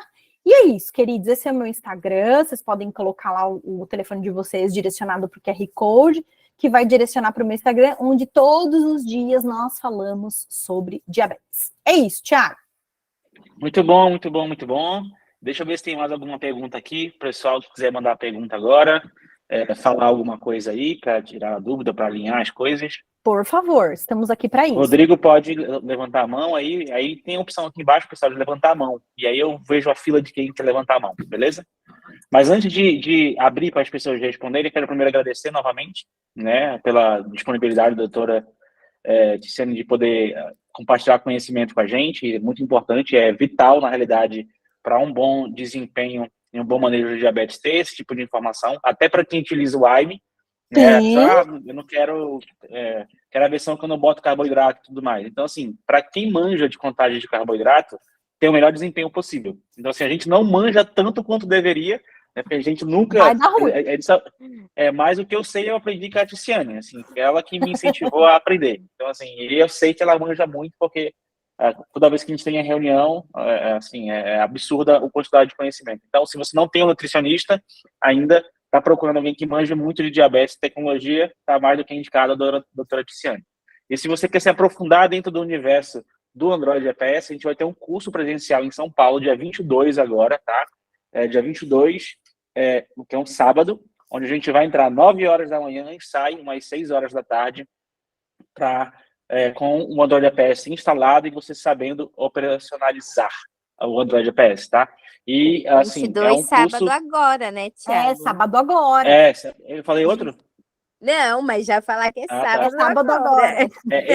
Esse sábado agora, tá? Esse sábado agora. Então, para quem quiser fazer inscrição, dá tempo ainda, tá? Ainda tem algumas vagas ainda, nesse link que eu acabei de publicar aqui no chat, ou mandar uma mensagem para mim ou para a Pan lá no Instagram, que a gente vai responder para vocês, tá? Então, eu vou começar a responder aqui, a botar as perguntas para a doutora Ticiane responder, né? Então, primeiro, a Brenda mandou assim: qual a quantidade ideal de carboidrato ingerida para uma criança de 12 anos, com 45 quilos, 1,56 e 2 anos e 9 meses de diagnóstico? Isso é consulta.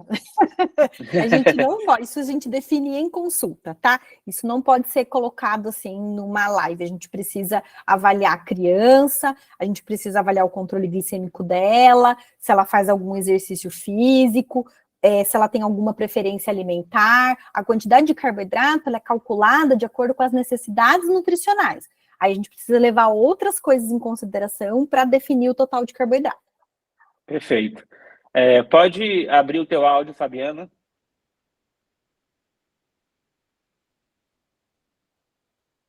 Fabiana Santos. Levantou a mãozinha. Thiago, boa noite, foi sem querer. Tá, tudo bem. Tranquilo. Foi testar para ver se funcionava, né? Sim. Tranquilo. Bom, deixa eu ver se tem aqui mais alguma dúvida, senão acho que é isso, né? Foi bem esclarecedor.